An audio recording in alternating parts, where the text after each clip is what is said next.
Olá a todos, sejam muito bem-vindos ao podcast da Canteiro, Construindo Valor. Estamos retomando aí os episódios, né? Um novo ano, um novo programa e estreando com a participação muito especial da Isadora Iscariote, que recém assume aí uma função muito importante e desafiadora de diretora executiva, CEO da Prevision, né? Que é uma empresa de tecnologia catarinense. E bom dia, boa tarde, boa noite, Isadora, que as pessoas, né, que nos assistem ou nos escutam depois em gravação estão em horários diferentes. Muito bem-vinda, obrigado por aceitar o nosso convite. Vamos falar um pouquinho de ti, vamos falar um pouquinho da Prevision e contar um pouquinho de história e ajudar o nosso público que nos assiste, que nos acompanha a receber essas informações privilegiadas. Obrigado aí por aceitar o nosso convite. Perfeito. Obrigada, Márcio, Marlon, Thiago, também por estarem aqui com a gente hoje. Muito feliz de estar aqui com vocês, falando um pouquinho sobre aquilo que a gente é apaixonado, que é construção civil, que é obra, que é tecnologia. Então, tudo isso junto, como que a gente tem um poder de transformação mesmo do nosso país e do mundo através dessas paixões que nos movem, né? Então, eu sou formada, né, pela Universidade Federal de Santa Catarina em Engenharia Civil. Há 10 anos, estou completando aí 10 anos de formação, estava refletindo hoje até quanta coisa acontece nesse tempo todo. E que bom, né? Isso mostra que a gente está se desenvolvendo, crescendo, evoluindo, contribuindo para o mercado, que é essa nossa função como engenheiros, né? Construir aí esse país, cada um numa forma diferente. E eu tenho muito orgulho, assim, dessa trajetória.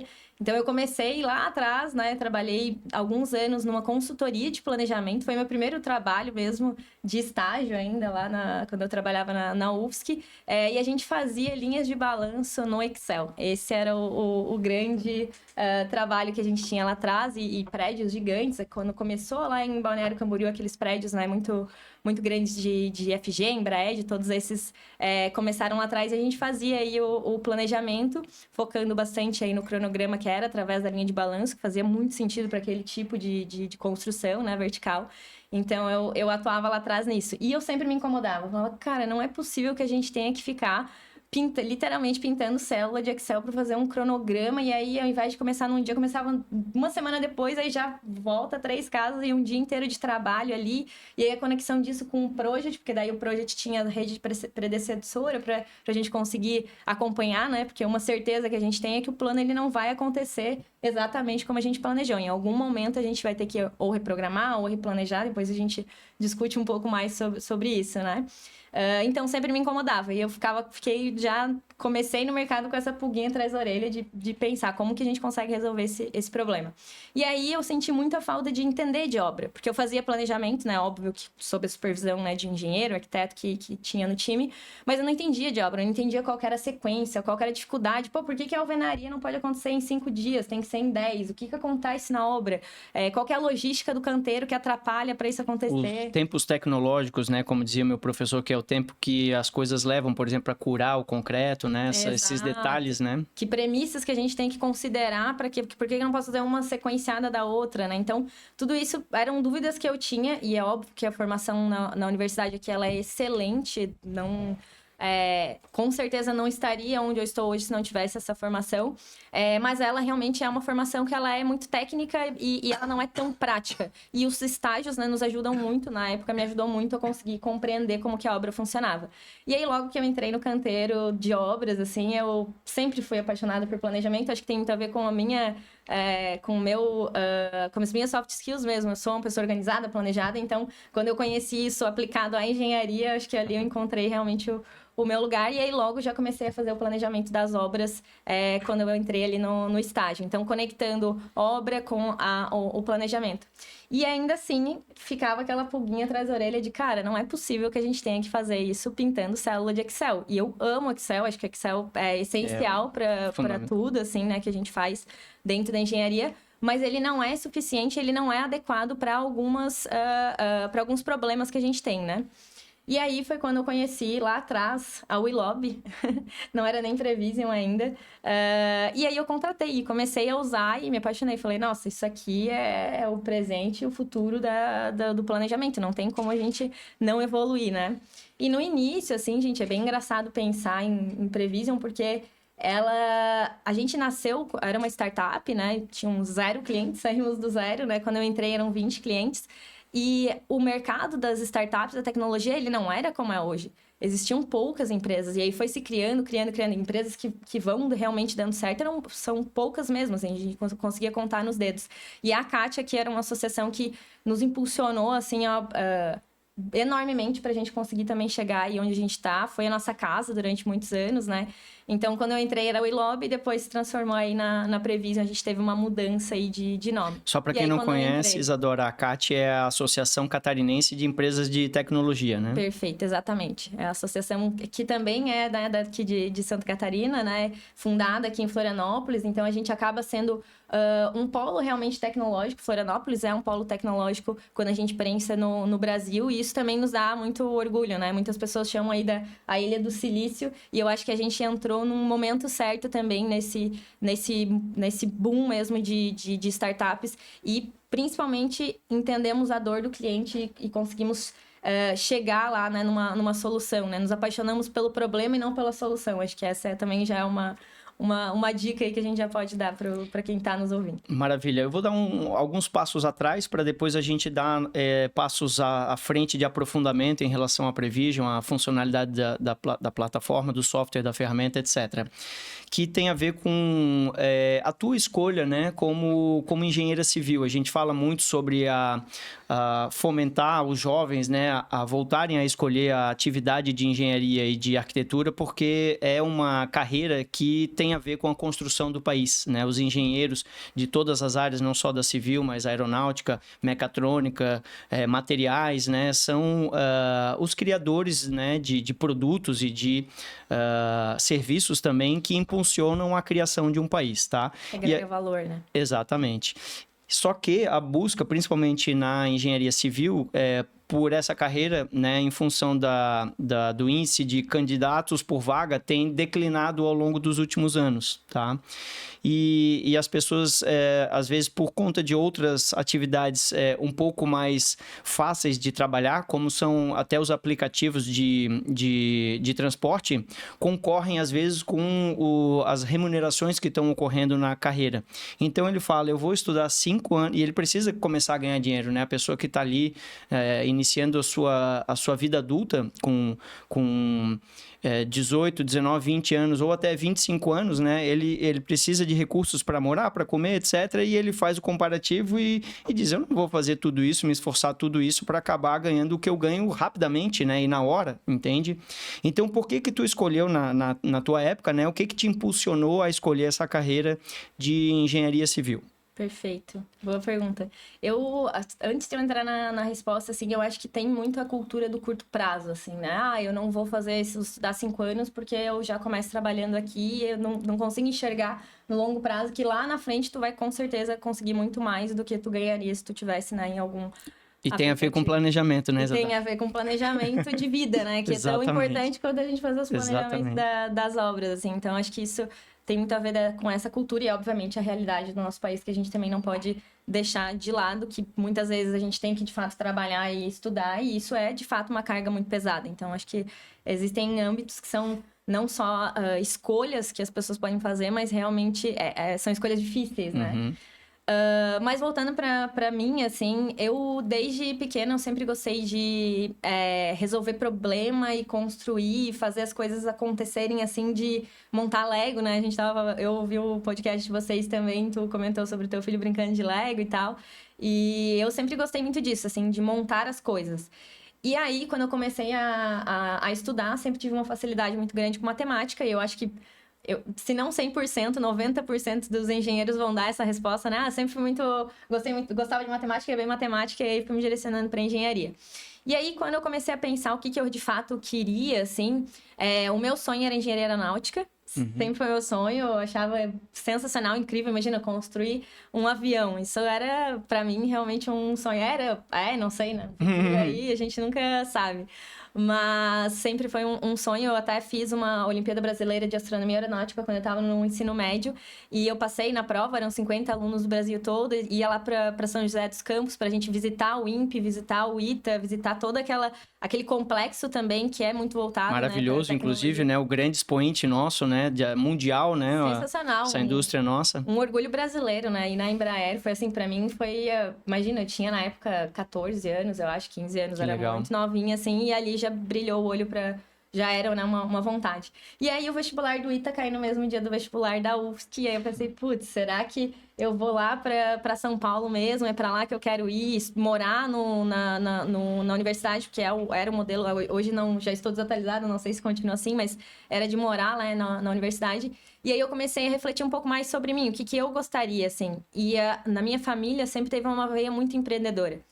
E aí eu comecei a pensar, cara, se eu fizer engenharia aeronáutica, como é que eu vou empreender se eu fizer essa profissão? Então, novamente, eu olho para o planejamento. Tu já tinha também uma questão de empreendedorismo como norte, como objetivo de vida. Exatamente. E aí eu pensava, cara, qual que é a engenharia que vai fazer com que eu consiga empreender mais fácil? Engenharia eu já tinha certeza que era, e qual que vai fazer eu empreender mais fácil? E aí eu fui para engenharia civil, porque eu acreditava que ali era onde a gente conseguiria, né, empreender, e não digo mais fácil, nossa, é fácil fazer, não é fácil, mas eu acredito que tem outras profissões que envolvem empresas muito maiores. E é uma cadeia mais ampla, né, que tem no Brasil inteiro, em todas as cidades, etc, Perfeito. Né, em qualquer lugar, nesse sentido, né, não de que é fácil fazer ou empreender, exatamente. Né, mas que é um nicho mais amplo, mais amplo, exatamente. E também porque eu queria ficar muito próximo da minha família, assim, isso me fez pensar muito se eu realmente queria ir morar em São Paulo ou não. Eles são aqui de Santa Catarina, apesar de estar um pouco distante, sou do interior aqui, mas eu não queria ficar tão longe também. Então, de novo, escolhas que a gente vai fazendo, e eu acho que as pessoas precisam, quem tem essa condição de escolher o que fazer e escolher para onde ir, tem que realmente pensar nesse longo prazo para tomar as melhores escolhas, assim, né? A melhor escolha nunca vai ser olhando para um período curto de tempo. Maravilha. Bom, daí a gente conecta, então tu fez toda a graduação, né? Se formou no conhecimento lógico, que é uma das características, como tu falou, que o engenheiro tem, né? Da matemática e da lógica, e é por isso que a gente acaba buscando a carreira de engenheiro, e tu fez todas as carreiras. A carreira de planejamento e orçamento, que na minha época eu acho que era conjunto, era orçamento e planejamento de obra, tá? Porque estava uma coisa vinculada à outra. O que tu achou da cadeira em relação ao que depois tu viu na prática? Era um pouco mais teórico? Tu sente falta de ela ser mais prática para a gente depois partir para o mercado real, né? Vamos falar um pouco da tua vivência e até entre as cadeiras daí do profissionalizante, né? De estruturas e tecnologia da construção, e a cadeira de planejamento e orçamento. Conta um pouquinho e se ela já te brilhou os olhos ali ou não teve nada a ver com a cadeira na UFSC, e sim a tua vertente de ser organizada e planejada pessoalmente. Na verdade, o que brilhou meus olhos foram os estágios, assim. Então, acho que, né, se tem estudantes que nos ouvem, assim, cara, façam estágio. Ah, mas eu não ganhava nada. Acho que eu trabalhava em Jurerê, eu ganhava acho, R$500 na época. Era a gasolina para ir e voltar, e se eu tinha que almoçar lá, daí já estourava isso aí. Não vai ganhar dinheiro mesmo de largada, assim, né? De novo, se a gente tem essa opção de escolha que ajuda muito. Então, eu acho que isso me ajudou muito, realmente. E hoje tá mais fácil ainda para eles, tá? Qualquer estágio tem pago bolsas melhores do que pagavam na tua época. Eu sou um pouquinho mais antigo que tu também, tinha uma grande dificuldade de bolsas, então assim, já é um incentivo, né? A gente os jovens de hoje têm uma opção mais facilitada do que o caminho que nós enfrentamos também. Perfeito, ótimo, isso é excelente, e tem que ser, né? O mundo tem que melhorar, a gente precisa evoluir. Então foi muito... O que brilhou meu olho foi no campo, foi no estágio, foi olhando foi no Gemba, né? Ali vendo o lugar onde as coisas acontecem, né? A gente chama no Lean Construction, que é o Gemba. Então foi ali que brilhou. Quando a gente olha para academia, eu tive, acho que a sorte, não sei se eu posso chamar assim, de estar vivendo um momento de transição. Então, na época em que eu estava fazendo a graduação, já era separado a parte de orçamento com a parte de planejamento. A parte de orçamento, ela era aplicada, então a gente fazia, de fato, o orçamento de algum projeto específico, assim, então fazia com que a gente, de fato, aprendesse e olhasse para aquilo não só como uma matéria, mas sim tentando resolver aquele problema, né, que existiria. Eu lembro que tinha um trabalho que a gente escolhia um terreno, e daí tinha que pegar aquele terreno e entender quais que eram os parâmetros que a gente tinha que usar de prefeitura, e aí a partir disso também criar o projeto e depois criar um orçamento. De viabilidade, etc. Tudo, assim. Então foi bem, bem legal. A professora Cristine Mutti, então se estiver ouvindo a gente também, um agradecimento legal. Aí, bem legal. aqui na UFSC, que acho que fez um papel bem brilhante nisso. E ela também convidava, aqui como a Softplan, né, é uma empresa aqui de Santa Catarina, o Cienge, que faz parte do ecossistema, para entrar na universidade e fazer com que os clientes, com que os universitários aprendessem. Então, a gente podia usar o Cienge lá na época, era uma conta universitária que a gente entrava e usava e entendia como é que era a tecnologia, né, naquele momento, já aplicando, né, os conhecimentos aí para orçamento. Da mesma forma, em relação ao planejamento. Quando eu tive essa cadeira dentro da UFSC, eu já trabalhava com isso. Então, para mim, não foi novidade, obviamente, mas existia uma cadeira para isso. E eu lembro que anos antes, era sempre ensinado, né, o PERT CPM, ali, o caminho crítico, olhando muito para Gantt, né, e na linha de balanço, ou ela não era falada, ou eram, se você quiser ler mais, olha lá aquele artigo que ninguém olhava, então acabava que não era tão comentado. E quando eu entrei, né, quando eu estava fazendo a graduação, a professora Fernanda, né, então já também trazendo outro nome aqui, que foi a minha orientadora do TCC, inclusive, que foi nessa área, fez com que a Willob, na época, começasse, da mesma forma que o Cienge estava dando a tecnologia, também entrasse dentro da universidade, fazendo apresentação, explicando de fato o que era linha de balanço, por que é tão diferente do Gantt, quais eram as vantagens, né, de um e de outro, né, por que escolher uma coisa, por que escolher outra. E aí, na universidade, eu já tive esse banho de loja, assim, vamos dizer, desses conceitos.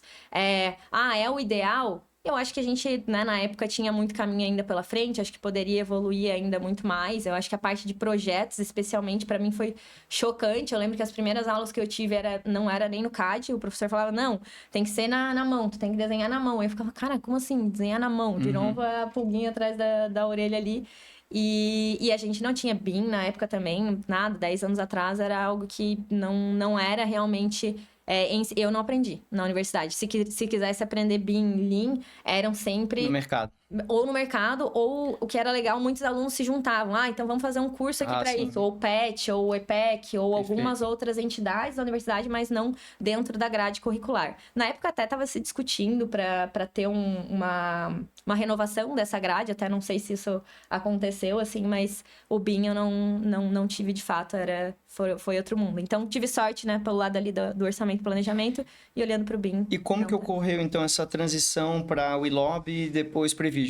Onde é que tu estava e como é que tu ingressou na Willob Prevision? Perfeito.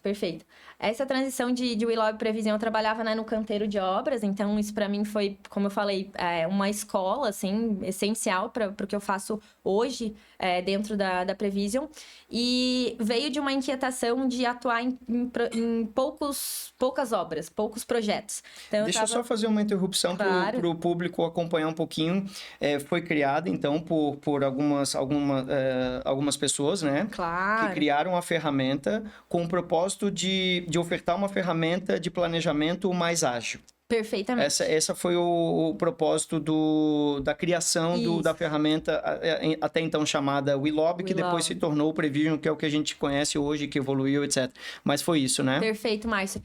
Lá atrás, né, a gente viveu a crise lá de 2015, 2016, sim, né? Sim, de recessão econômica, política e tal. Exatamente, recessão econômica e do nada, né? A Paula, que foi uma das fundadoras da Prevision, teve um problema grande que a pessoa lá da empresa trouxe, a gente não tem mais R$1 milhão para... Estou usando números hipotéticos. R$1 milhão para gastar mês a mês, agora é 200 mil. O que tu vai fazer com 200 mil? E mesmo utilizando todas as ferramentas que ela tinha na época... No fluxo de caixa da obra que ela estava vivendo. No fluxo de caixa, exatamente. Não se tinha mais aquele dinheiro que era, né, o esperado. Sim. Então, como é que tu replaneja com agilidade? Sim, tem que esticar a obra, né? Foi a determinação. Exatamente. E não, a obra não pode parar. Então, quais são as atividades que eu tenho que escolher que façam mais sentido para executar, sendo que o meu fluxo de caixa foi reduzido, né? Então, essa dor, de fato, existiu lá atrás, né? Na Paula, que foi uma das fundadoras. O Ian era estagiário dela na época, então fica a dica aí para os estudantes. Tu fazer estágio realmente ajuda muito a conectar com as pessoas, né? Uhum. E aí eles tiveram a ideia, cara, se a gente fizesse alguma coisa de tecnologia, né?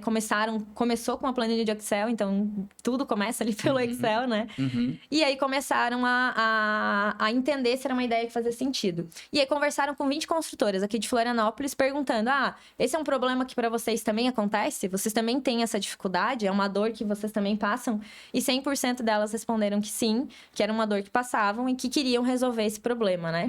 E aí foi quando começou, de fato, a fazer sentido a empresa. E aí eles pegaram mais um sócio, que foi o Thiago Senhorinha, né, na época, que é hoje o nosso CTO dentro da Prevision, que é a responsável aí pela parte da tecnologia, que precisava fazer todos esses sonhos, essas dores saírem do Excel e se transformarem, de fato, numa plataforma. Então, foi assim que nasceu, de uma dor real vivida em campo, né, ali pela Paulo e Ia, que eram os fundadores aí da empresa. E aí começaram a conversar com o mercado e se juntaram a um outro parceiro de tecnologia para, de fato, aí fazer acontecer. Eu acho que de mensagem, assim, que é legal que fica da história da Prevision se tem um problema, né? Se a gente tem um problema, vamos tentar achar uma solução que a gente consiga resolver de uma maneira mais inteligente do que o que a gente está acostumado a fazer. Não se acomodar com aquele problema. Sempre assim, a obra sempre atrasa. Isso sempre foi assim. Eu sempre fiz assim e deu certo. Acho que esse também pode ser um papo para até eu estender, né? A gente até mandei hoje no grupo da empresa uma fala do Tony Robbins, né? Que é um palestrante, coach, motivador, etc., que a capacidade que ele identifica como uma grande valência para os novos profissionais da nova economia é a identificação de padrões e a ação mediante a identificação desses padrões. Então, isso que eles tiveram foi essa habilidade, né, de perceber os padrões e de tentar antecipar esses padrões, porque eram padrões ruins, na verdade, né? Padrões que são os hábitos, ou por que a gente acontecem coisas com a gente corriqueiramente, ruins ou boas, e está relacionado a padrões. Outros estudiosos de pessoas que tiveram sucesso, né? E diversos livros aí também falam que há padrões de comportamento e de forma de pensar que levam a pessoa a progredir na vida, a se tornar, inclusive, milionário, se for o caso, né? Mas que há padrões. Então, as dores, né, ou o sucesso são padrões que são ruins ou que são bons e que levam a gente ou para o buraco ou para cima, né? Perfeito. E foi muito interessante porque estás dando um caso de que hoje mesmo a gente estava conversando e que crava, né, essa capacidade, essa valência e que se tornou uma empresa, por conta disso, de muito sucesso, como é a Prevision hoje, né? Muito, exatamente. E aí, então, a empresa nasceu dessa dor, né? E aí, começaram a desenvolver essa tecnologia para que conseguisse entrar aí nas construtoras. E aí, foi onde eu conhecia a WeLob lá atrás. Eu estudava com o Ian na época, a gente fez UFSC juntos. A Paula também era da UFSC. E eu tinha eu e alguns outros colegas formamos um núcleo, chamava NCC, o Núcleo da Construção Civil. Que a gente criou dentro da UFSC justamente por não ter prática, por a gente não entender de prática, não conseguir estar no mercado, né? E aí a gente chamava engenheiros, que é o que a gente está fazendo aqui hoje, mas era num fórum não aberto, né? Chamava engenheiros de formação, ou escolhia algum tema. Eu lembro que na época a gente estava fazendo a ponte Hercílio Luz, ainda estava na reforma, escolhia um tema para a gente estudar e estudava ali todo mundo junto. Então, nesse momento foi quando a gente convidou a Paula para vir conversar com a gente, contar como é que era, no núcleo, exatamente, contar um pouco sobre a história dela, por que ela escolheu engenharia, um papo muito parecido com o que a gente teve aqui, mas ali naquele núcleo, eram umas 10 pessoas ali na época, eu puxava bastante o núcleo junto com o Ramon Deschamps, que é da RDO aqui de Floripa também. Então, nós dois que fazíamos e éramos apaixonados pelo Lean desde então, né, as coisas vão se conectando. E aí foi quando eu conheci a Paula lá atrás também. E aí eles estavam com essa ideia de começar a fazer e tal. Eu falei, pô, sensacional, faz muito sentido, né, pro mercado e tal.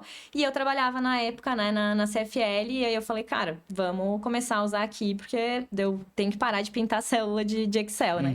E aí eu comecei a usar e tal, e tava fazendo muito sentido. Só que toda startup, né, também, se tiver gente de startup aí nos ouvindo, começa com MVP e começa com uma MVP, né, um mínimo produto viável, e começa não já resolvendo todos os problemas, não já com uma coisa, nossa, sensacional. Tem muito problema no início. Então, eu tive muito problema lá atrás. O número da obra era 55.2. Quando eu entrava na dashboard ali, não, foi para 55.10. Aí eu ficava, cara, como assim? Por que tem essa diferença? Como é que eu vou explicar para o investidor? Assim, então, existiam, né, esses bugs lá atrás, a gente chama de bugs aí na tecnologia. E aí eu sempre muito inconformada, ia lá no escritório, era na CAT, né? Eu parava lá, voltava da obra ali de Gerê, parava na CAT e falava, gente, eu preciso resolver isso aqui. E aí acho que eles cansaram tanto, deu ali, não, vamos resolver, falando, tá, então vem junto com a gente, ajuda a gente a resolver e vamos fazer isso aí juntos. E aí foi quando eu entrei como sócia na empresa também, lá atrás, quando era o WeLobby ainda, e logo em breve a gente se transformou em Prevision. Então, desse inconformismo mesmo, né? De realmente, cara, tem uma ferramenta boa, não tá resolvendo o meu problema ainda, eu vou ali tentar resolver ali junto com eles. Eu falava que eu era o ticket vivo do suporte. Era a única pessoa que ia ali, né? Hoje em dia é muito mais... a tecnologia avançou muito, nossa... A gente viveu tudo isso antes da pandemia, né, gente? Então, fechar novas vendas, fazer implantação de uma obra lá em Belém, era muito difícil lá atrás. Era realmente uma quebra de cultura que a gente teve que fazer no mercado muito grande e mudou muito, né? Isso que tu fez também identifica padrões também que acabam se tornando as FAQs, né? As Frequented Asked Questions, né? Que são as perguntas geralmente feitas e que acaba tendo as respostas, né? Dá para automatizar um pouco, porque muita gente tendo a mesma dor é também um padrão e a gente consegue automatizar as respostas para evitar que isso aconteça, né?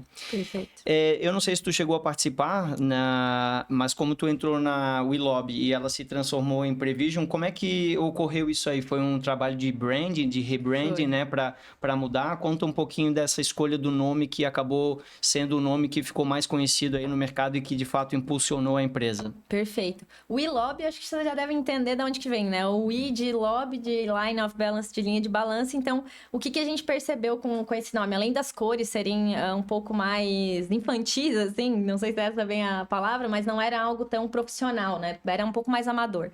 E ela restringia muito a nossa solução, porque a gente falava, o WeLobby, o WeCronograma, é cronograma. E o planejamento é muito mais do que cronograma. Então, a gente começou a refletir, sim, foi um trabalho de rebranding que a gente fez lá atrás, e começou a refletir muito sobre isso. Não é essa a mensagem que a gente quer passar e não é isso que a gente quer resolver. A gente não quer resolver cronograma de obras. A gente quer resolver o planejamento de obras, a gente quer entregar a obra no prazo, a gente quer ter mais previsibilidade, de fato, trazer essa previsibilidade para os nossos clientes. E aí foi onde nasceu, né, a Prevision, de trazer previsibilidade e uma visão, né? A gente chamava também de visionários, nos chamamos até hoje, né, de visionários, justamente nos conectando aí com o nome da empresa, assim, né? Então, realmente com essa visão de previsibilidade, de visão à frente e de ampliar um pouco o espectro, né? Então, a gente, né, não comentou ainda muito sobre integração, mas o planejamento, querendo ou não, ele é o centro, ele é o core. Tudo vai nascer do planejamento, né? Óbvio que a gente tem um projeto que nasce antes e tal, mas quando eu começo a obra, eu tenho planejamento, eu consigo conectar com as compras, eu consigo conectar com o que tem que ser executado no canteiro, eu consigo conectar com tudo. Então, se a gente chamava o WeLobby, a gente ficava muito restrito ali ao cronograma e não a tudo que o planejamento pode fazer, que é integrar todas essas grandes áreas, né, de custo, especialmente, né, também, essas grandes áreas que a gente tem ao redor do cronograma. Então, aí que vem esse rebranding, esse novo nome. E complementando, né, essa questão de previsibilidade, planejamento, ela não nasce só para a obra, né, ela já nasce já no projeto, a gente vê muito. Se não for planejado desde a época do projeto, desde a formação do produto, a gente não consegue chegar na obra com os projetos prontos, digamos assim, né. Eu queria entender também um pouquinho de você, essa parte essa transformação digital, né? A gente também aí você disse que tinha mais ou menos 8 anos, o Prevision, né? A Canteiro tem mais ou menos 10. Foi na época que estava nascendo o BIM, estava nascendo o Prevision, estava tendo essa transformação digital. Como você viu o passar dos anos, quase depois de uma década, onde é que a gente está e quais são os desafios aí para a gente continuar avançando, né? A gente percebe que mudou muito cada vez mais as ferramentas estão entrando no canteiro de obras, tanto Prevision, Cienge e o próprio BIM, mas a gente percebe que a gente tem muita resistência e muito... eu tenho experiência, já sei como é que faz o planejamento, já conheço como é que funciona o projeto. Então, com essa resistência entre os engenheiros, digamos assim, que ainda não adotaram as tecnologias novas, as novas ferramentas, mas também algumas pessoas que não foram para o canteiro de obras também só ficam na ferramenta e falam, não, tá aqui, botei a balança para cá, fiz o replanejamento aqui no Prevision, tá tudo certo, e que não tá casando com a realidade. Então tem que ter um pouco dessa experiência, mas também trazendo essa tecnologia para continuar a transformação, né? Perfeito. Eu vejo muito que é uma quebra de cultura que a gente veio fazendo e a gente tem um papel essencial de fazer isso acontecer, assim, de quebrar a cultura. A Prevision, quando nasceu, ninguém sabia o que era linha de balanço. Quando a gente ia falar, a gente gente fazia materiais explicando, até hoje, né? Explicando o que era, porque não era algo conhecido. E não é culpa do mercado, culpa de não sei o quê. A gente não aprendia nem na faculdade, como a gente falou antes. Acho que eu tive o privilégio ali de ter na UFSC, mas muitas universidades não traziam esse conceito pra gente. Do Lean, muito menos. Então, como que a gente quer que o mercado saiba que, não, nossa, vou me abrir a tecnologia, se eles nem têm o conhecimento, então né, é um outro bicho, não vou fazer isso. Eu fiz sempre desse jeito, por que eu vou fazer de outro jeito se tá dando certo aqui? Então, eu acho que pra gente também não ficar... Eu acho ruim quando a gente se coloca um contra o outro, sabe? Ah, não, a Prevision contra a pessoa que não tem maturidade. A gente tem que puxar, tem que olhar todo mundo junto. Todo mundo tem o mesmo objetivo, todo mundo quer entregar a obra dentro do prazo, todo mundo quer fazer isso. São só diferentes pontos de vista, às vezes, exato, né? Que se complementam e que juntos podem ser potencializados, de fato, pra gente chegar nos resultados que a gente precisa chegar, assim, né? Então, eu acredito muito nisso. E, então, acho que pra mim é essa quebra de cultura. E o principal é mostrar o resultado. Então, cara, não é um resultado que ele vai vir da noite pro dia, não é um resultado que tu vai, não, implementa isso aqui hoje, amanhã tu vai estar economizando 100 mil reais. Não é tão rápido assim, mas a gente tem diversos cases e diversas experiências mesmo que a gente já teve, que a gente pode mostrar. Uma obra muito parecida com a tua, quando a gente começa a acompanhar, ter cadência, aí são várias coisas que a gente tem que ter, de fato, não é só a ferramenta por si só, o processo precisa acontecer para embarcar a ferramenta, né? As pessoas precisam se capacitar para poder também não só mexer na ferramenta, mas poder se capacitar no sentido de conversar com os demais e saber, né, como é que funciona uma obra. E aí, quando tudo isso começa a conversar, aí sim a gente começa a ter resultado. Aí o resultado ele pode vir como ROI mesmo, eu consegui antecipar X meses de obra, um dia de obra, a gente fez uns estudos dentro da Prevision, em média, assim, custa em torno de 6 mil reais, quando a gente pega custos fixos. Então, minha obra sempre atrasa só um mês a obra. Uhum. Gente, isso é quase 200 mil reais, um mês. E é normal, não, tá tudo bem, atrasar um mês, 2 meses. E não deve ser essa cultura de aceitar, né? Muito isso, é isso que a gente quer quebrar juntos, assim, né? Então, eu acho que mostrando o resultado, tu vai ter resultado. Mas eu não preciso entregar a obra antes. Beleza, qual que é a tua dor hoje? Não tem nenhuma dor. Cara, não é possível. A gente tem exatamente. Aí acho que vem de conseguir fazer as perguntas certas, né? Os 7 porquês ali. Por que isso? Porque tu vai chegar na causa raiz e aí sim conseguir melhorar ali. Pode ser até um problema tu pode não ter nenhum problema, mas se tu conseguir aumentar a margem da tua empresa, isso vai ser muito bom, né? Então, vamos tentar olhar por esse caminho, né? A gente tem exemplos, né? Tem uma consultora que trabalha com a gente, que é lá de Belo Horizonte, a Encamp, que faz obras Minha Casa Minha Vida. E eles conseguiram aumentar a margem bruta da empresa aplicando o Lean num processo de longo prazo. Foram mais de 3 anos, né, nessa implementação. E até hoje eles se consideram implementando, né, fazendo, né, acontecer. E aumentaram a margem bruta da empresa. Assim, a gente olha os gráficos da empresa, né, o quanto que era a margem lá atrás e hoje. E ela, né, caiu um pouco aqui e depois subiu pós essas implementações de processos, né, e de tecnologia. A tecnologia vai ajudar, ele é um meio, não é um fim, né? Eu acho que isso é importante ficar bem grifado aí para o público que nos ouve, nos assiste, que foi a palavra que tu falou, que resume tudo, né? Que é o resultado, tá? Então, assim, todo mundo fala, eu já fiz, muitas empresas incorporadoras longevas aí já fizeram muitas obras, mas tanto na parte de projeto com o BIM, né? Qual é a grande diferença? Fazer de uma maneira mais lógica, mais organizada, integrada, que as pessoas chamam de compatibilização, mas é uma integração, então, integrada, ele funciona melhor o prédio, ele é criado de uma maneira mais integrada, né? E mais econômica, tá? Então, quem já fez, poderia ter economizado muito mais. Na obra, da mesma forma, um único mês de atraso. E a gente sabe que a maioria das obras aí, por diversas pesquisas e levantamentos que são feitos, é recorrente. Um mês é pouco até de atraso, né? A gente vê atrasos pela legislação em incorporação, 6 meses a gente tem pelo menos de carência até começar a ter a incorrência ali das cláusulas contratuais, né? Mas ocorre, né? Tem muitas empresas que têm esse tipo de atraso. E o resultado é que comprova isso, né? Então, como a gente antigamente concretava a falta de previsibilidade, a falta de economia e no final das contas ninguém via, parecia que estava tudo certo. Mas existe uma grande oportunidade que é proporcionada pela digitalização da construção, né? Ter as informações, ter as ferramentas corretas e as pessoas também, né, Thiago? Saber se atualizar em relação ao uso da ferramenta e uma nova forma de pensar, porque as ferramentas não estão aí à toa. Até queria fazer uma nova pergunta, porque muita gente não conhece e não sabe o conceito da linha de balanço. O que ela é, Isadora? Vocês já explicaram para muitas pessoas, explica mais uma vez, por gentileza, para quem nos assiste, o que é a linha de balanço e qual é a diferença para outros tipos de ferramenta de planejamento. Perfeito. A linha de balanço, ela é uma forma da gente fazer um planejamento, um cronograma da obra. Então, hoje, o mais conhecido, né, é o método de Gantt, que também é muito bom para alguns tipos de obra, obras que não tenham repetição, né? Eu vou fazer uma casa pequena, uma casa especificamente, eu posso usar um Gantt e ele vai funcionar. A gente não é contra o Gantt ele aqui como previsão. Pelo contrário, a gente, inclusive, tem soluções de Gantt dentro da previsão também. Mas a linha de balanço, ela permite que a gente consiga colocar a obra numa visão de tempo e de lote de repetição. Então, o que a gente vai ter? 2 eixos, eixo Y e eixo X. O eixo X, né, é o tempo, então o tempo acontecendo. No eixo Y, a gente tem os lotes. Os lotes são os locais, então, usando um exemplo de uma obra vertical, podem ser os pavimentos, podem não ser também. Existem algumas coisas que a gente pode depois comentar um pouquinho também. Mas, basicamente, aí a gente coloca todos os pavimentos e a gente começa a distribuir as atividades nesse tempo. Só que não é uma distribuição de atividades, eu termino essa atividade, eu já começo essa próxima, eu termino ali e vou fazendo ou com folga, ou sem pensar ali tanto na sequência, porque a gente consegue enxergar aonde que o serviço vai terminar. Então, qual que é a grande vantagem? Eu vou lançar ali a alvenaria, que acontece em 20 pavimentos, eu sei que a alvenaria vai começar nesse dia aqui, vai terminar naquele dia. Próximo serviço depois da alvenaria, vamos supor que seja as instalações. Se eu começo as instalações logo depois da alvenaria, eu tenho que entender os tact time, né, ali da linha de balanço, ele traz muito isso.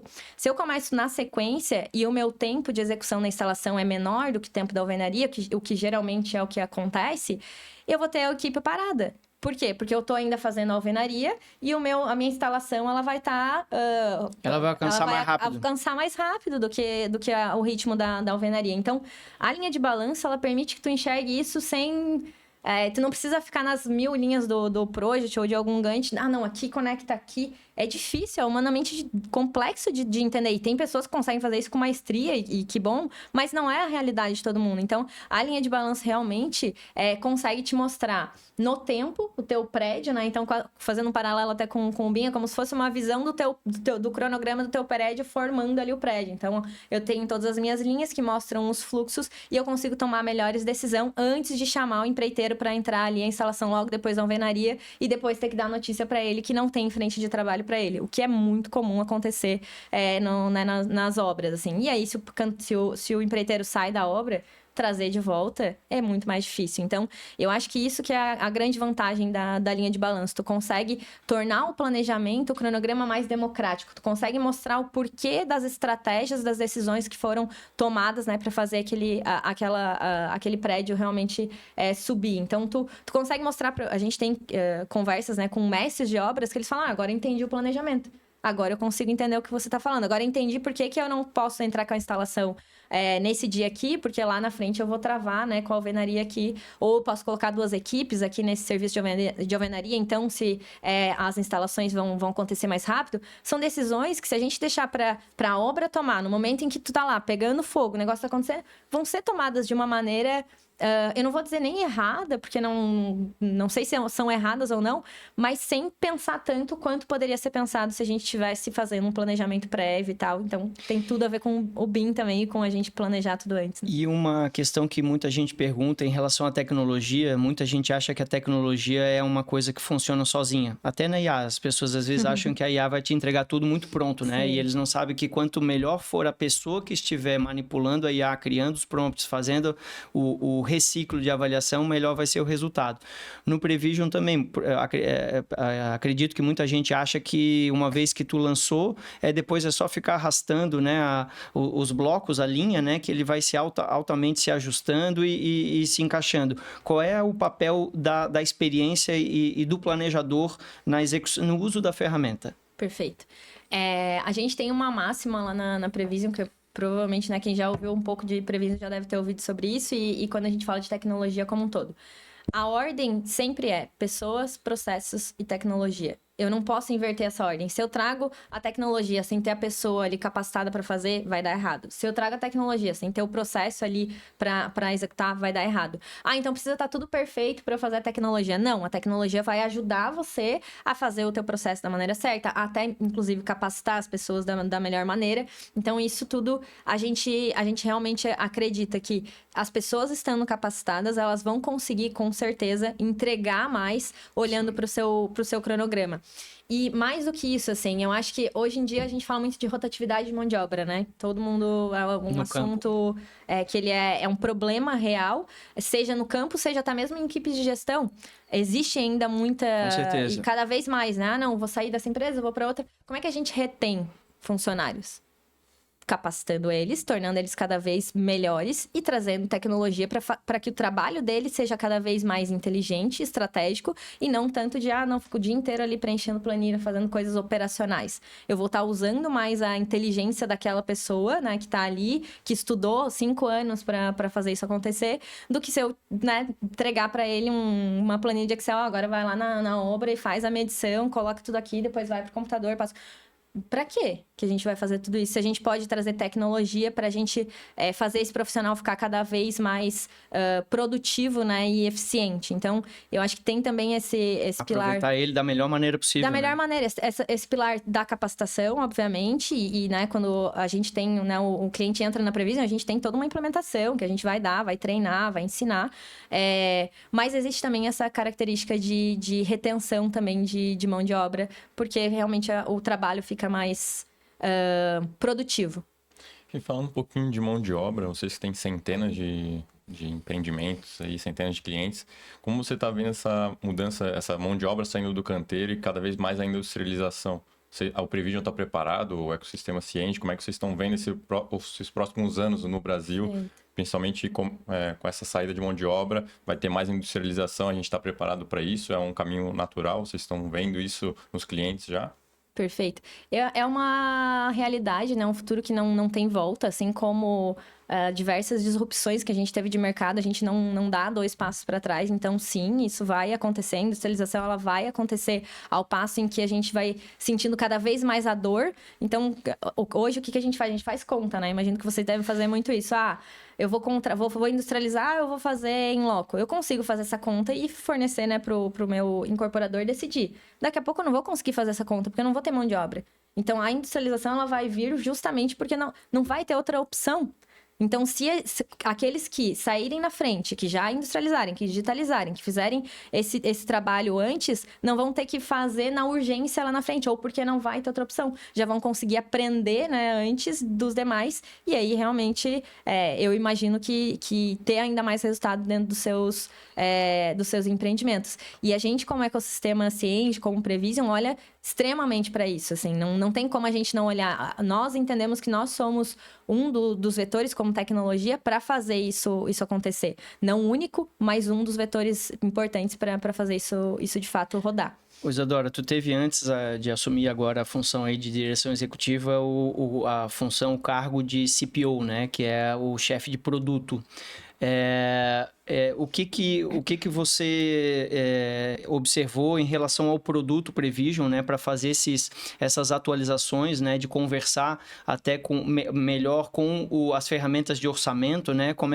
O que evoluiu ao longo de como começou com esse foco bem em planejamento, linha de balanço, como tu falou, e essas atualizações em relação a conectar com as medições, né, que retroalimentam o planejamento, conectar com o fluxo de caixa e com o orçamento que retroalimenta o planejamento, né? Conta um pouquinho disso ainda como a grande chefe de produto que tu desempenhou por alguns anos, né? Sim, foram 4 anos exatamente aí em produto. Eu acho que o primeiro ponto, e aí que fica também de mensagem para todos, é entender o problema. E eu volto no início que eu estava falando. Qual que é o problema? O meu problema inicial ali era eu conseguir fazer um cronograma. Tá bom, então vamos fazer o melhor cronograma possível. A gente vai criar aqui impossível também, porque a gente busca inovação para isso, né? Então, a gente nasceu ali com um cronograma. E o que a gente entende? Para eu poder controlar esse planejamento, o que eu tenho que fazer? Eu preciso fazer as medições físicas na obra. Eu preciso acompanhar se aquilo que eu planejei, que eu coloquei no cronograma, de fato está sendo executado. Então, a gente tem, né, um aplicativo no celular, onde o cliente vai lá e consegue fazer as medições, né, um apontamento, consegue colocar fotos, consegue colocar motivo de atraso, atrasou, o material não chegou. Acontece também, né? Não vivemos numa bolha que, aí as coisas acontecem 100%. Não é tudo perfeito, né? Não é tudo perfeito, é a vida como ela é, assim, mas ela é muito melhor do que se tu não tiver o plano, porque você daí consegue enxergar os problemas que tu tem, né? Então, a gente desenvolveu, né, o aplicativo para isso, e aí, além de conectar, então, o controle, né, do que está acontecendo no canteiro, a gente também conecta muito com o custo da obra. Por quê? A gente entende que existem, né, os 3 pilares ali, prazo, custo e qualidade, né, que eles são... acho que a gente vai falar sobre isso durante muito tempo ainda na engenharia, assim, né? Vai ser difícil a gente ter alguma disrupção tão grande que mude. Então, eu não posso olhar para o tempo sem olhar para o custo, porque um impacta no outro, né? Então, muitas vezes eu tenho que tomar... O dinheiro no tempo é diferente, eu falo isso constantemente. Perfeito. Muitas vezes eu tenho que tomar uma decisão que ela vai impactar no tempo, mas também vai impactar no dinheiro, alongar o prazo de uma obra, antecipar o prazo de uma obra ou de uma atividade. Não, eu estava colocando a esquadria nesse momento aqui, mas, eu não vou ter fluxo de caixa para contratar agora a esquadria, então vou ter que deixar para depois. É possível eu fazer isso ou não é? Como é que tu responde essa pergunta? Tu responde olhando pro cronograma. Com os dados, né? Com a informação ali na tua frente, assim, né? Ou tu pode responder, eu acho que é o que maior acontece ainda muito. Eu acho que dá pra gente deixar daqui 3 meses. Então... Por quê? Da onde que saiu esses 3 meses, assim, né? Então, acho que a ferramenta, ela vem para responder esses porquês. Por que isso? Por que eu tomo a decisão? Por que eu vou por esse caminho? E aí, essa conexão com o custo, ela é essencial. Então, o que a gente tem, né? Desde que a gente nasceu, inclusive. A gente conecta todo o planejamento físico com o orçamento da obra. Então, eu coloco o dinheiro no tempo. Eu consigo saber quantos %, né? Eu vou ter de evolução de obra mês a mês. E a minha curva S ali é de acumulado da obra. E isso já nos dá uma visão muito clara. Deixa eu só esclarecer, então, claro. para quem nos escuta. Então, dentro do Prevision hoje, eu consigo ter o meu cronograma e vincular informações de evolução física, né, e financeira também, no mesmo dashboard, na mesma interface. Exatamente. Então, eu coloco o orçamento, e o orçamento pode vir, né, do Cienge, pode vir de planilha do Excel, pode vir da onde for, porque a gente sabe que o orçamento ele é feito de maneiras diferentes dentro das construtoras, né? A gente não faz dentro da Prevision, a gente só puxa esse dado, né? Seja via API, novamente a tecnologia ia nos atendendo bem, porque ter que ficar fazendo esse processo manualmente, ele não é produtivo também. Então, eu puxo via API de algum sistema que também tem API conectada aqui com a gente. E aí, eu jogo essa visão no tempo. E aí, no meio do ano passado, a gente lançou uma outra ferramenta que é juntando tudo que eu tenho dentro da Prevision de físico, junto com o que eu já tenho dentro do Cienge de lançamento de nota, de cadastro de tudo isso de financeiro, eu preciso saber responder a pergunta que todo mundo quer responder também. Quanto que eu vou gastar mês a mês na obra? Qual que é a tendência dessa obra? Eu vou estourar, eu vou economizar? Eu não consigo responder essa pergunta olhando só pro cronograma e pro orçamento, e não consigo responder essa pergunta olhando só para os meus dados financeiros, porque as duas coisas estão atreladas. Por quê? Se eu olho só para o cronograma e o orçamento, muitas vezes aquilo que eu paguei não necessariamente é o que está no orçamento. E tem um dado que às vezes não está no orçamento, que é a receita. Porque a gente tem o orçamento com despesas, mas nem sempre a gente coloca a previsão de receitas, porque eu estou vendendo, eu tenho capital próprio, entende? Sim, fluxo de caixa. Exatamente. Né? Então, assim, a depender, que foi o que aconteceu lá naquela época da recessão que tu comentou do início, da obra da Paula, mudou a receita, entendeu? É isso que aconteceu. Eu tinha receita para arcar com 1 milhão hipotético no mês. Exato. Agora eu estou recebendo menos. O cliente que me pagava o boleto, ele está com outra prioridade, agora eu só estou com 200. Então mudou a receita. E isso nem sempre é observado pelo incorporador, pelo construtor, né? Mas é uma triangulação. Na verdade, são muito mais do que só 3 pontos, né? As equipes, a mobilização, a desmobilização, a fabricação do material que vai chegar em quanto tempo, que é o que a gente falou de não ter perfeição, a esquadria. Às vezes surgiu um problema de uma geopolítica ali que estava fazendo a importação de um alumínio e o navio ficou parado por 15 dias que seja e já atrapalhou, né? Tudo muito conectado, né? Eu tive uma experiência em obra de greve dos caminhoneiros. Não sei se alguém aqui vai lembrar desse episódio. Sim. E aí a gente tinha uma concretagem gigantesca, assim, para fazer de uma laje de subpressão, assim, de subsolo. E a gente não conseguiu cumprir, né, fazer a concretagem porque não tinha concreto na ilha.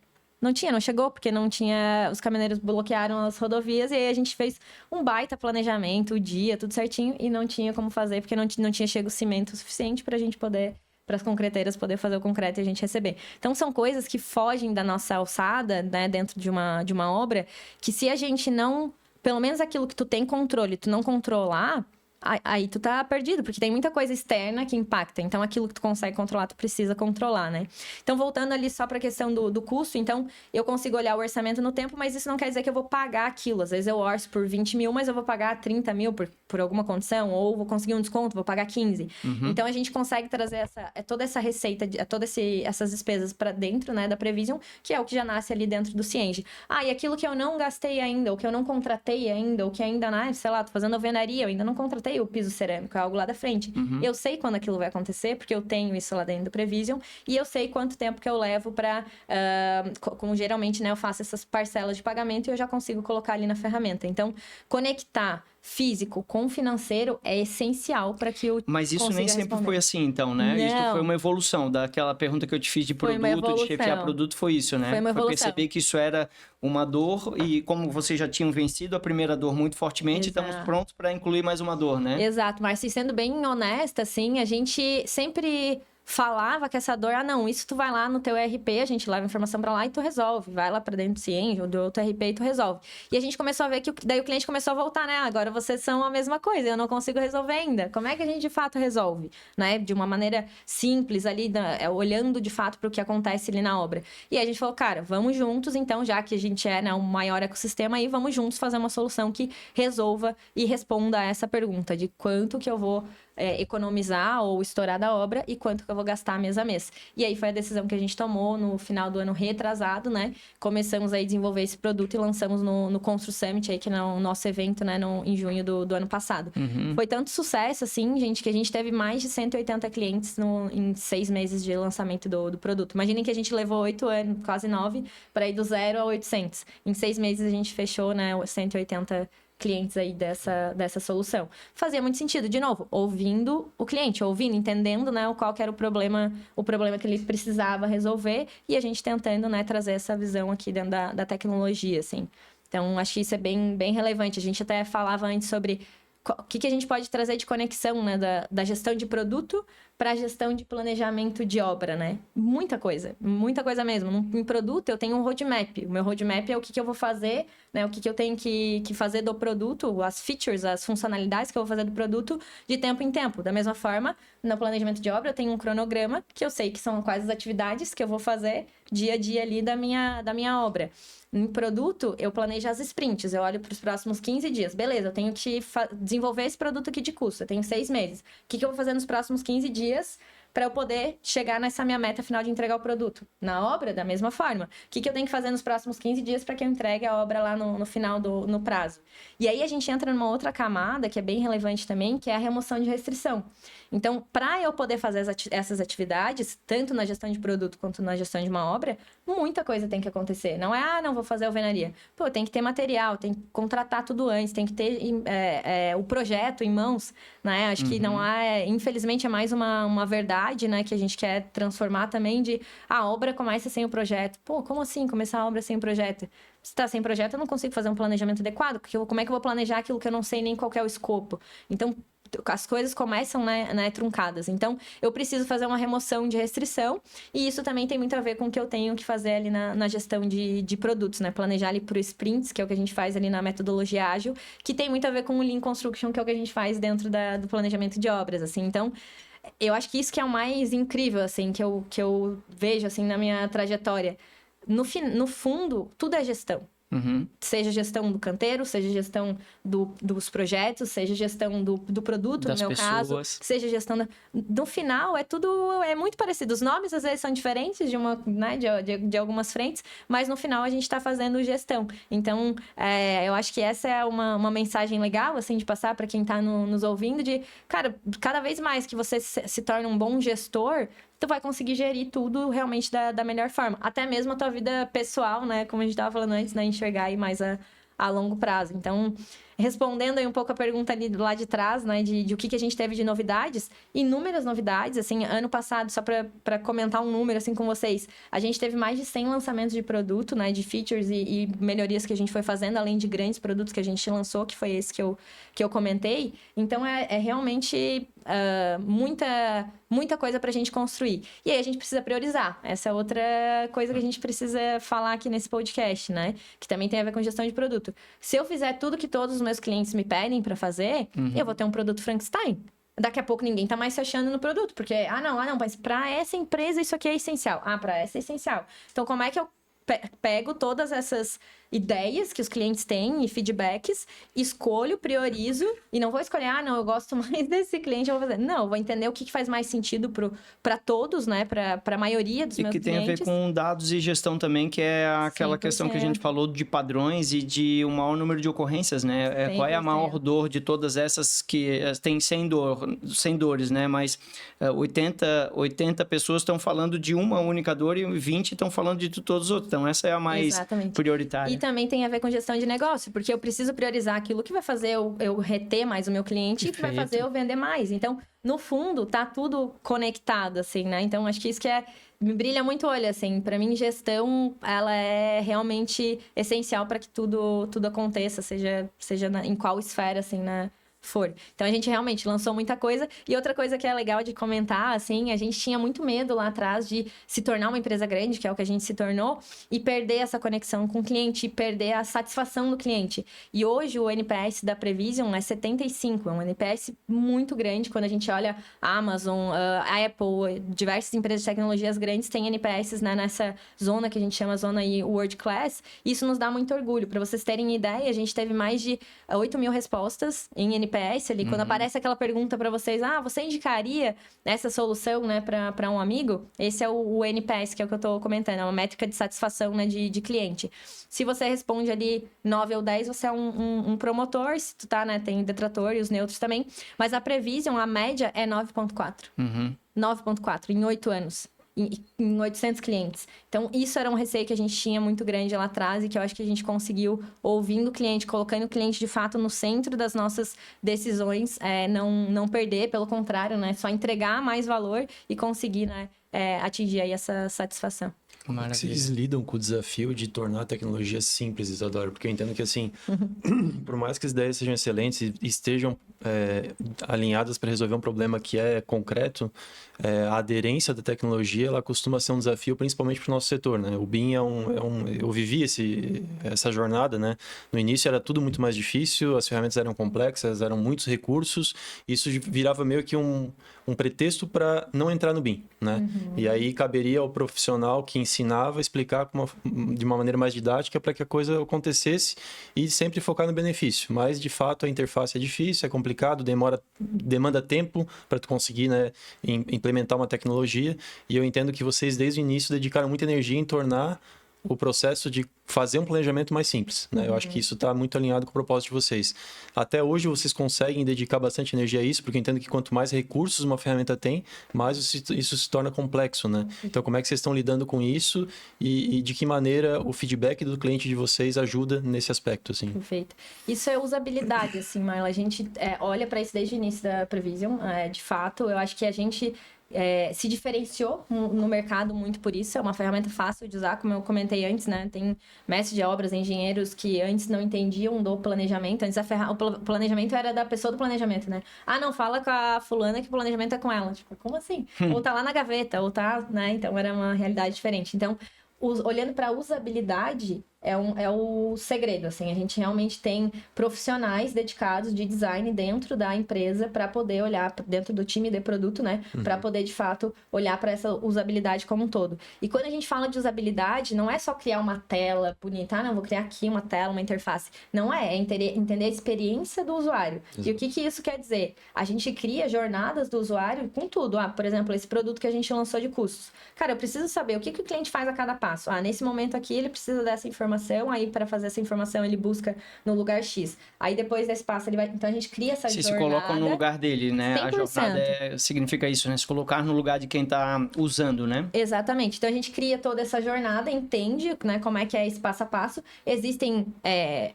clientes que têm uma jornada, não, esse aqui faz esse processo aqui diferente, esse aqui tem esse aqui processo diferente. E aí o que a gente enxerga? Cara, esse aqui é o básico. Isso aqui todo mundo faz. Então, é isso aqui que a gente precisa desenvolver. Depois a gente vai, não, esse aqui é o extra, né? Ou, enfim, o que é muito... E que às vezes é muito importante para um cliente, mas para outro não é tão relevante. A gente vai deixando e a gente vai conseguindo também, acho que é outra artifício que a gente utiliza, é a integração aberta, né? Hoje os nossos clientes têm acesso aos dados deles sem precisar necessariamente entrar na Prevision. A gente tem a API pública, o cliente vai lá, óbvio que só consegue ver os dados deles, mas ele consegue levar essa informação para onde ele quiser. Então, eu tenho uma informação lá que eu queria muito levar para um BI, coloquem aí na dash de vocês. Cara, mas só faz sentido para você que faz, sei lá, reforma de galpão, que é 1% dos nossos clientes. E aí, se eu vou lá e coloco no meu produto isso, aí eu vou transformando no Frankenstein e vou deixar a usabilidade muito comprometida. Se eu falo para ele, a gente tem API aberta, tu pode pegar essa informação, levar para um BI teu e fazer essa análise lá. Eu não tô falando não pro cliente, não tô falando pra ele, não, tu não pode fazer isso. Tô falando que tu pode fazer isso de uma maneira diferente, não necessariamente dentro do produto, mas tendo a informação porque ela é tua, né? Então, acho que tem esses dois artifícios. Olhar muito pra usabilidade, e usabilidade eu não quero dizer só interface, eu tô falando de interface e experiência do usuário, e termos essa questão da API pública aberta, né? Pra que o cliente consiga tirar o dado dele e levar pra onde ele quiser, cruzar com as informações que ele Que é até uma das premissas do BIM também, que é promover a interoperabilidade, né? Entre as informações. Exatamente. E que tem alguma coisa no roadmap de vocês relacionada a projeto? Porque eu entendo que tu comentou muito essa questão, né? Que o planejamento começa ali na etapa que a obra inicia, mas cada vez mais a gente percebe que é importante considerar o projeto na etapa de planejamento do empreendimento, até, né, lançamento, tudo. Eu acho que está tudo muito conectado. E como que vocês têm enxergado isso, assim, né? Se Prevision ainda pensa muito mais na obra, porque é onde o dinheiro está e onde os riscos são muito maiores, ou vocês já começam a perceber que a dependência de projeto para uma obra funcionar, ela é muito importante, né? Tanto a nível de especificação, quantitativo, responsabilidades. Como é que vocês estão enxergando isso? Bem legal. Eu estava refletindo aqui, acho que eu fui tão enfática na questão do lançamento do curso que eu não deixei passar um super lançamento que a gente teve também há 2 anos, se eu não me engano, 2 anos atrás, foi em março de 23, que foi o nosso planejamento de incorporação, que é justamente para solucionar essa dor, Marlon. Por quê? O que a gente via? Muita obra começava atrasada já. Então, já tinha que ter começado agora, sei lá, em janeiro, mas eu não consigo começar, começo lá em março, e não necessariamente porque o projeto atrasou, porque eu não consegui aprovar na prefeitura. Inúmeras coisas que acontecem ao longo do processo de incorporação, do processo de pré-obra, né? Que a gente não consegue resolver no cronograma da obra ou no planejamento da obra, a gente precisa resolver antes. Então, foi quando a gente começou a pensar, de novo, ouvindo o cliente, falar, cara, como é que a gente resolve essa dor do cliente de resolver isso antes? Então, a gente desenvolveu uma ferramenta que chama planejamento de incorporação, para que lá seja colocado seja feito todo esse cronograma mesmo, das etapas do empreendimento, de quando que eu tenho que conseguir RI, quando que eu tenho que fazer lançamento de marketing, enfim, realmente um cronograma para essa etapa. E o que é mais genial, assim, humilde, né? Tô bem humilde. O que é mais legal, assim, de tudo isso é que ele se conecta com o cronograma da obra. Então, se vamos supor que vocês têm a obra X, essa obra X está lá no planejamento de incorporação.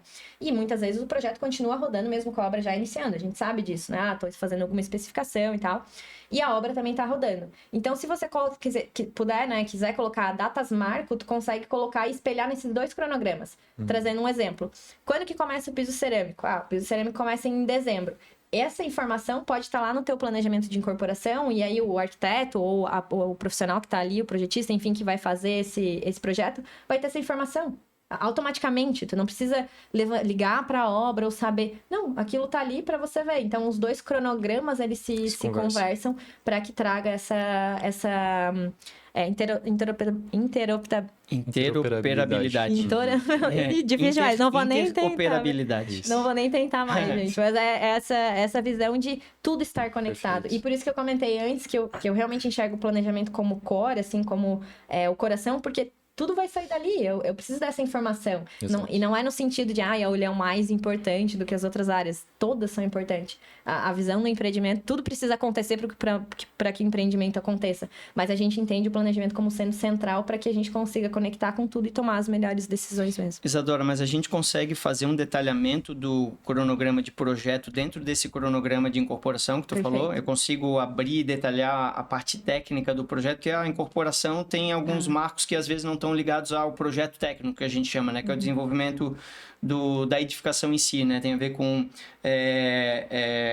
captação de investidores, estudos ambientais, etc., que são levantamentos de redes, de infraestrutura, que são questões, às vezes, preliminares ao desenvolvimento do projeto da edificação em si. A gente consegue ter isso dentro desse cronograma de incorporação 100%. E eles são diferentes. Um é para fazer esse cronograma de incorporação e o outro é o que era o principal, que era o de obra, né? Exatamente. Tá. São dois diferentes, um focado na persona, né, na pessoa ali de pré-obra e outro focado na pessoa de obra, mas conectados. Maravilha. Então essa é bem a ideia. Legal.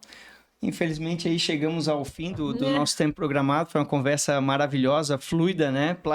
Não planejada, mas executada aí com maestria. Deu certinho. Qual o indicador que você Então, queria que tu deixasse os contatos, assim, né? Porque é uma ferramenta, de fato, que, como tu falou, né? Esses 180 clientes que vocês adquiriram após o lançamento do produto no Constru Summit, não foram à toa, né? A ferramenta, de fato, ela funciona muito bem, ela quem utiliza se agrada muito dela, o NPS mostra isso. Então, tem incorporadores, construtores que querem conectar, que porventura ainda não têm ouvido falar em vocês e através do podcast conheceram a Prevision e o CIENGIE, então deixar os contatos, né? Como é que eles podem fazer para conhecer melhor vocês e adquirir aí esse auxílio. Perfeito. Bom, para falar com a Prevision é simplesmente dar um Google, né? Coloca a Prevision ali que vocês vão conseguir. Mas eu já estendo aqui, né? O meu convite, podem me chamar direto no LinkedIn ali, Isadora Iscariote. Eu já estou ali à disposição também para responder todo mundo que puder, que quiser entrar em contato, que quiser conhecer mais, para que a gente possa apresentar aí a solução para vocês. Instagram, @PrevisionOficial, LinkedIn também temos, mas é bem simples mesmo, gente. Acho que o principal é entender que é hora de mudar, assim, né? E acho que já emendando numa mensagem final que eu queria trazer, não sei se, né, quem está nos ouvindo, eu sei que o podcast ele é atemporal, mas nesse momento, né, janeiro aí de 2025, a gente... 2025, meu Deus, 2026, voltei no tempo. Janeiro de 26, qual que é a empresa mais valiosa do mundo hoje? Hoje a empresa mais valiosa é a NVIDIA. Ela tá ali sempre... Porque a SpaceX, se eu não me engano, ela tá querendo concorrer, mas hoje ainda é a NVIDIA. Independente se são empresa de tecnologia, assim, né? E qual que é a mensagem que eu queria trazer com isso? A NVIDIA é uma empresa que surgiu há não tanto tempo assim. É uma empresa que trabalha com chips que auxiliam ali na parte de inteligência artificial. E a gente hoje está falando muito sobre isso, olhando para o processo de digitalização. Então, o que eu gostaria de trazer como mensagem final? Digitalizar uma obra, conseguir levar essa obra para o virtual, não é uma tendência mais, é uma pendência. Quem não fizer isso não vai poder surfar essa onda de inteligência artificial, de novo, o momento que tudo está surgindo, que é para onde o mundo está indo, porque não vai ter o dado, não vai ter informação. E se não tem informação, não tem como gerar uma tendência, não tem como a IA te ajudar. Como é que vai te ajudar com base em quê, né? Então, eu acho que essa é a mensagem principal, assim, né? Entendam como que vocês conseguem começar a digitalizar os projetos, a obra, o planejamento, né, o canteiro de vocês, para que vocês possam surfar essa onda, né, de inteligência artificial, que é o que vem aí pela frente. Quando a gente olha nessa visão de empresas mais valiosas do mundo, lá atrás, a gente tinha as companhias petrolíferas, a gente tinha as empresas de trem, as empresas de automóveis. Não é uma questão que, não vai mudar, não vai voltar. daqui para frente é para mais para frente. Então a gente tem que olhar, né, sempre com esse viés. Digitalizar não é mais uma tendência, não é mais uma tendência, é uma tendência. Reforçando um pouco dessa mensagem que tu falou, que a dor é inerente até que ela fique tão desconfortável quanto a gente não consiga mais tomar a atitude, né? A gente tem batido nessa tecla junto com a pergunta que o Thiago fez da escassez de mão de obra, da industrialização e da digitalização. Não tem por que ficar esperando se afogar, né? Não é tão difícil assim, requer algum esforço de sair da zona de conforto e começar a se atualizar, a ler, mas é para isso que a gente estuda, é para isso que a gente trabalha, né? Eu acho que é o dever de casa, né, Thiago, de se atualizar, mas é mais do que necessário, porque como tu colocou, vai acontecer. Vai acontecer. E eu acho que a última mensagem também é: comecem simples. Não queiram mudar tudo de uma vez, assim. Nem na nossa vida a gente consegue fazer isso. Vou mudar tudo. Não dá. Comecem, né? Entendam primeiro o problema, façam um diagnóstico. Onde é que a gente tem maior problema aqui na empresa? É aqui, é nesse processo, é nisso aqui. Tá bom, então vamos se concentrar em resolver esse problema. E aí, aos poucos, vocês vão evoluindo, né? E vão cada vez conseguindo digitalizar mais. Então, começar simples é essencial. Foi muito legal essa colocação tua, que não é só um exemplo sugerido, é um exemplo prático da própria Prevision, né? Resolver uma dor de cada vez com previsibilidade. Então, façam isso. Resolvam uma dor de cada vez com previsibilidade, definindo onde que vocês querem chegar. Muito, muito obrigado, Isadora. Excelente conversa. Obrigado, Marlon. Obrigado, Thiago. Obrigado. A gente agradece. Obrigado vocês que nos assistiram. Até o próximo episódio. Construindo valor, construindo juntos e indo muito além. Obrigada, pessoal. Obrigado.